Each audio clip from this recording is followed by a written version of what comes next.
Bom dia, alunos, tudo bem? Hoje nós vamos dar continuidade no capítulo 3 da apostila de português, O Mundo Perdido. Bora estudar? O texto que nós vamos ler hoje, ele trata-se de um romance de ficção científica do escritor Arthur Conan Doyle. Este foi um dos maiores escritores de literatura popular no mundo. Seu personagem mais conhecido é o detetive Sherlock Holmes e seu assistente Dr. Watson. Acompanhem agora na página 74 a leitura do texto.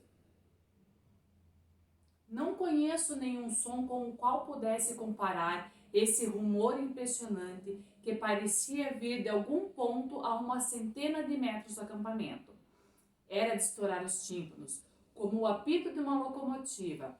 Mas enquanto o apito é som mecânico, limpo e cortante, este era mais profundo em volume e vibrava no timbre mais extremo de agonia e horror. Cobri-me as orelhas com as mãos para tapar aquele chamado de abalar os nervos. Comecei a suar frio e meu coração padecia com o desespero daquilo.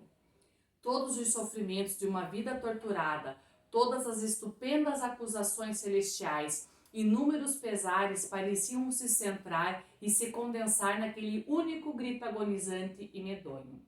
E então, por baixo desse som estridente e ressonante, surgiu outro, mais intermitente, como uma gargalhada baixa e cavernosa, um golejo festivo, rosnado e gutual que formava um acompanhamento grotesco para o grito com o qual se mesclava. Por 3 ou 4 minutos intermináveis, o dueto assustador continuou, enquanto toda a vegetação se agitava com a movimentação de pássaros assustados. E de repente parou, tão subitamente quanto começara. Por um longo tempo, ficamos sentados num silêncio horrorizado. Então, Lord John jogou um punhado de gravetos sobre o fogo, cujo brilho rubro iluminou as faces intensas de meus companheiros e bruxeleou sobre os grandes galhos acima de nós. Do silêncio que se fez, emergiu então uma batida regular e profunda. Eram os passos de algum animal, o ritmo de patas macias, porém pesadas, pisando o chão com cautela. Espreitou lentamente ao redor do acampamento e então parou próximo ao nosso portão.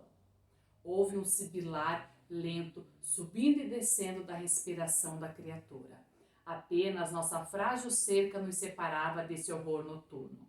Cada um buscou seu rifle e Lord John puxou um pequeno arbusto e abriu uma fresta na cerca.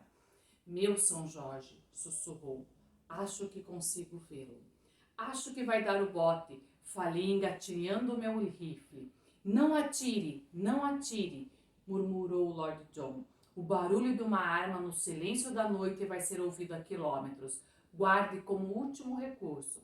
Se passar pela cerca, estamos fritos, disse Summerlee, e a sua voz explodiu num riso nervoso enquanto falava.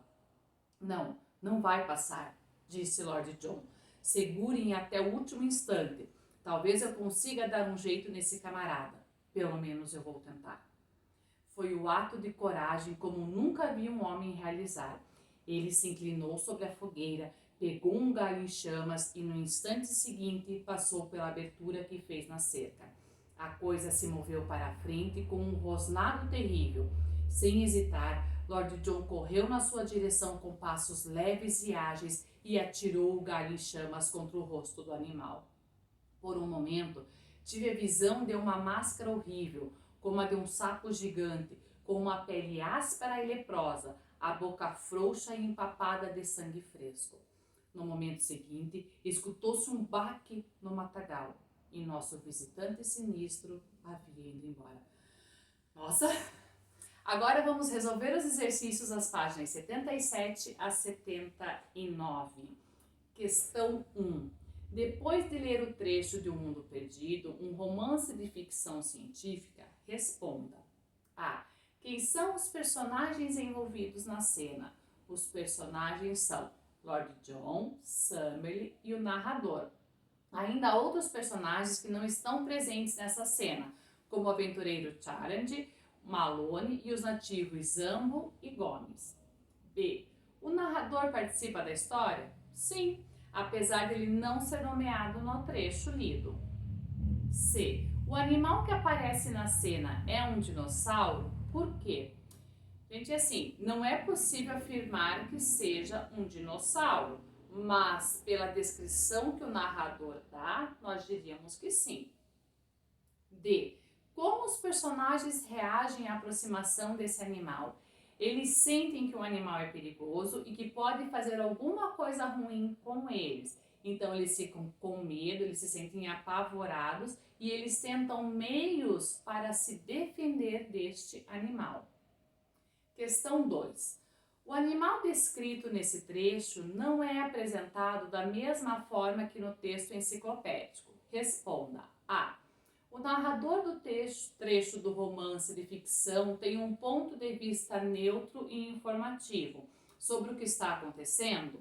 Por quê? Não, ele não tem, porque ele participa da história. Ele diz o que sente no momento em que ele está contando o que está acontecendo. B. A descrição dos dinossauros do texto enciclopédico causa o mesmo impacto que a descrição do animal nesse trecho de romance de ficção? Por quê? Não. A descrição do texto enciclopédico ela é técnica. No trecho de romance, o animal é descrito de forma literária e emotiva. Questão 3. Que informação técnica sobre os dinossauros poderia mostrar que esse trecho não tem base científica? Bom, os dinossauros foram extintos há aproximadamente 60 milhões de anos.